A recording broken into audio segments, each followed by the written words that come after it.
योगी जी की सरकार है।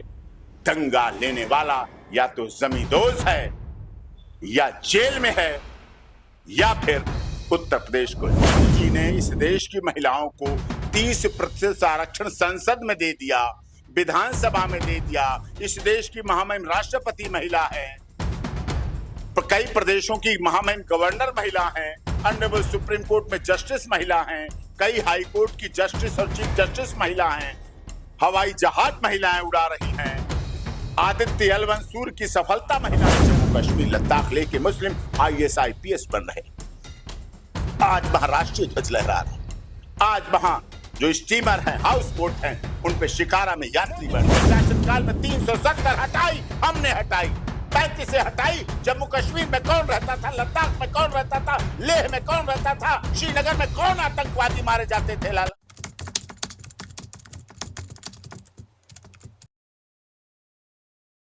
फरवरी महीने में दिल्ली की मैं बता रहा हूं, दिल्ली की 123 प्रॉपर्टीज, दिल्ली जहां इंच की जगह बिकती है, सेंटीमीटर में नाप के जगह बिकती है, दिल्ली जैसी जगह पर 123 प्रॉपर्टी बेशकीमती जगह पर, नामी गिरामी जगह पर वक्फ को दे दी गई। ये केंद्र सरकार का फैसला था, मनमोहन जी की सरकार का फैसला था, राहुल गांधी जी की सरकार का फैसला था, सोनिया गांधी जी की सरकार का फैसला था। 123 प्रॉपर्टी दिल्ली में फरवरी 2014 में दे दी गई, क्योंकि उन्हें पता था सरकार बदलने जा रही है, उससे पहले ये कर दो। ये कौन सा व्यवहार है? कौन से देश में हम रह रहे हैं? मोदी जी सबका साथ, सबका विकास, सबका विश्वास, सबके साथ न्याय की भावना रखते हैं। हमारा नारा लिखा जाता है one earth, one family, one future. जब हम G20 करते हैं, वसुधैव कुटुंबकम हमारा प्राचीन नारा है। हम सर्वे भवन्तु सुखना, सर्वे सन्तु निरामया करते हैं। हम अपने घर में जब हवन करते हैं और उसकी हवन सामग्री से जो धुआं निकलता है, दरवाजे खोल देते हैं कि सबके यहाँ इसको जाने दो, ये औषधि है, दवा है, इससे सबको फायदा होगा। हम ये भाव लेकर चलते हैं, हम ये भावना लेकर चलते हैं, हमारा ये विश्वास है, हमारी ये मान्यता है। हमारी पूजा जब होती है तो हमारे पंडित जी कहते हैं विश्व का कल्याण हो, प्राणियों में सद्भावना हो। हमारे पंडित जी नहीं कहते डॉक्टर AP सिंह के नाती पोतों का कल्याण हो या न्यूज रिपोर्टर का कल्याण हो, नहीं कहते। वो कहते विश्व का कल्याण हो। विश्व की भावना रखते हम, हमारी भावना ये है, उनकी भावना ये है।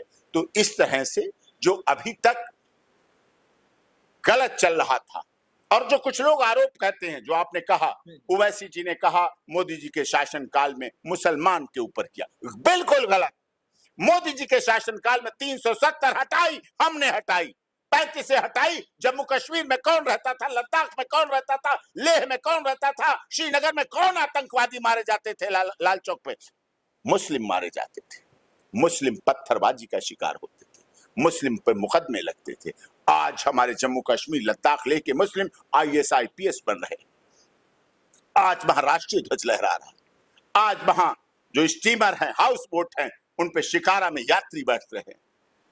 आज वहां भारत माता का जय का नारा गूंज रहा है। बदलता हुआ कश्मीर लोगों को हजम नहीं होता, ये करने की क्षमता भारत सरकार में थी। 500 वर्षों से राम मंदिर का मुद्दा लटक रहा था। हर साल माननीय सर्वोच्च न्यायालय में 26 वर्षों से देख रहा हूं सुप्रीम कोर्ट में, हर साल एक एप्लीकेशन लगती थी बारिश से पहले कि टेंट बदलवाने की अनुमति दे दे सुप्रीम कोर्ट।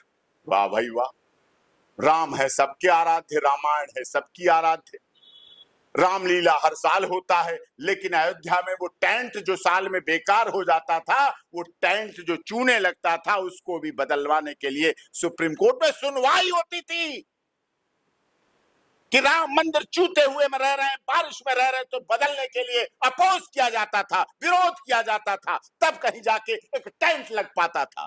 ऐसा आज वहां भव्य मंदिर बना है, सुप्रीम कोर्ट ने बनाया, भारत सरकार ने बनाया है, इस देश के 140 करोड़ लोगों ने बनाया है, NRE ने बनाया है। आज वहां फैजाबाद में किसको फायदा हो रहा है? मुसलमान को वहां फायदा हो रहा है। जम्मू कश्मीर में मुसलमान को फायदा हो रहा है। हमारी बहनें, मुस्लिम समाज की बहनें, इस्लाम को मानने वाली बहनें, हमारी बहनें, हमारी बेटियां, हमारी माताएं, जब उनका शौहर, जिसे खामिद कहते हैं, चुटकी बजा के कहते थे तलाक तलाक तलाक, निकल बाहर यहां से, वो महिला जो पेट में गर्भवती होती थी, 2-2 जुड़वा बच्चों की गर्भवती होती थी, जिसने अपना घर सजाया होता था, पर्दे, बेड, कुर्सी, ये न सब चीजें डाली होती थी, फर्श को रगड़ रगड़ के पोंछा लगाया होता था, उस घर से उसको जुदा कर दिया जाता था। 4-4 छोटे बच्चों, 2 बच्चे पेट में, एक बच्चा उंगली पकड़े हुए, एक गोद में, एक कंधे पे बैठी हुई महिला, हमारी माताएं बहनें जब तलाक करके बाहर कर दी जाती थी, नुकसान किसका होता था? मुसलमान का नुकसान होता था, मुसलमान औरतों का नुकसान होता था, हमारी बहनों का नुकसान होता था। उसमें सुधार करने का काम हमने किया। सर्वोच्च न्यायालय में याचिका हमारी थी, हम लड़े उस पर, जून की छुट्टियों में हमने लड़ाई लड़ी उसको, और ट्रिपल तलाक को कैश कर दिया, खत्म कर दिया कि कोई चुटकी बजा के 3 बार बोल के किसी बहन, बेटी, महिला की इज्जत के साथ खेल के नहीं हट सकता।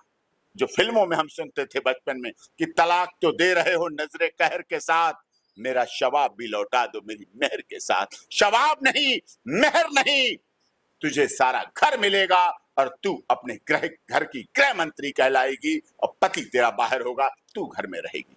ये है ट्रिपल तलाक। तो मेरा सवाल एक और है, मेरा सवाल एक और, इससे नुकसान फायदा महिलाओं को, मुसलमानों को, हिंदुओं को, मुझे बताइए ट्रिपल तलाक से। और एक बात बता दूं, योगी जी की सरकार थी से पहले उत्तर प्रदेश कैसा चलता था? हर हफ्ते दंगे होते थे ना, बिल्कुल हर हफ्ते कर्फ्यू लगता था, एसडीएम की गाड़ियां, बसें, रोडवेज उत्तर प्रदेश के वाहन चलते थे, स्कूल चलते थे, सड़कें चलती थी और महीनों कर्फ्यू लगा रहता था। दुकानें किसकी जलती थी? मरता कौन था? हिंदू भी मरता था, मुसलमान भी मरता था, सब मरते थे, सबका नुकसान होता था, सबकी शिक्षा बाधित होती थी। योगी जी की सरकार है, दंगा लेने वाला या तो जमींदोज है, या जेल में है, या फिर उत्तर प्रदेश को छोड़ चुका है। ये बात। मेरा सवाल ये है कि वक्फ बोर्ड के अधिनियम में अगर सुधार किए जाते हैं, तो जैसा कि पहले महिलाओं को यह अधिकार था कि अधिकार नहीं दिया जा रहा था कि जमीन में उसकी कोई हिस्सेदारी नहीं होती थी, लेकिन अब कहा गया है मोदी सरकार की तरफ से कि अब महिलाओं को भी अधिकार दिया जाएगा। क्या कहेंगे इस पे? भाई, जब मोदी जी ने इस देश की महिलाओं को 30% आरक्षण संसद में दे दिया, विधानसभा में दे दिया, इस देश की महामहिम राष्ट्रपति महिला है, कई प्रदेशों की महामहिम गवर्नर महिला हैं, ऑनरेबल सुप्रीम कोर्ट में जस्टिस महिला हैं, कई हाई कोर्ट की जस्टिस और चीफ जस्टिस महिला हैं, हवाई जहाज महिलाएं उड़ा रही हैं, आदित्य एल 1 सूर्य की सफलता महिलाएं कर रही हैं, इसरो के द्वारा चंद्रयान 3 की सफलता महिलाएं कर रही हैं।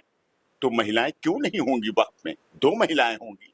जब सांसद महिलाएं हैं, विधायक महिलाएं हैं, जयललिता जी महिला थी, माननीय मुख्यमंत्री मायावती जी महिला हैं, टीएमसी की ममता बनर्जी जी महिला है मुख्यमंत्री। जब इतनी महिलाएं हो सकती हैं, आपके स्टूडियो में महिलाएं हैं, आपके एडिटर इन चीफ महिलाएं हैं, आपके यहाँ सारे भरा है स्टूडियो महिलाओं से, तो सब जगह जब महिला हो सकती हैं तो वक्त पे क्यों नहीं महिला हो सकती हैं? हम बराबर का अधिकार देते हैं। हमारे यहाँ तो सनातन में तो कोई हवन यज्ञ पूरा नहीं होता महिला के बिना, तो हमारी तो कल्पना ही अलग है, हमारा तो विचार अलग है, और इसी आधार के तहत मोदी जी इसको चल रहे हैं।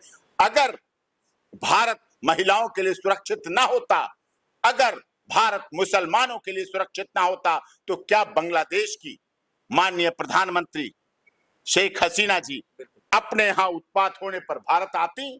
उनका जहाज पाकिस्तान जा सकता था, उनके नाती पोते अमेरिका में रहते वहां जा सकता था, लेकिन ये भारत की क्षमता थी, उसने तुरंत अपनी रफाल उड़ाई और उनके विमान को रफाल की सुरक्षा के साथ भारत में लैंड करा दिया कि भारत में आए हुए शरणार्थी, शरण में आए हुए व्यक्ति को कोई बुरी नजर से नहीं देख सकता। बांग्लादेश में क्या हो रहा है? शेख हसीना के घर में क्या क्या हो रहा है? आप समझते हैं? उनके अंडरगारमेंट्स उठा उठा के वीडियो बनाई जा रही है, उनके बेड्स पे घूमा जा रहा है, ये हो रहा है, ये सभ्यता, ये संस्कृति वो हमें सिखाएंगे। तो ये समझने की बात है। चलिए, ये तमाम मुद्दे हैं और बड़े बारीकी से इन्होंने तमाम मुद्दों पे बात की। बाकी आपकी प्रतिक्रिया क्या है इस वीडियो को देखने के बाद? बने रहे मेरे यानी संतोष के साथ। गूंजता भारत, दिल्ली।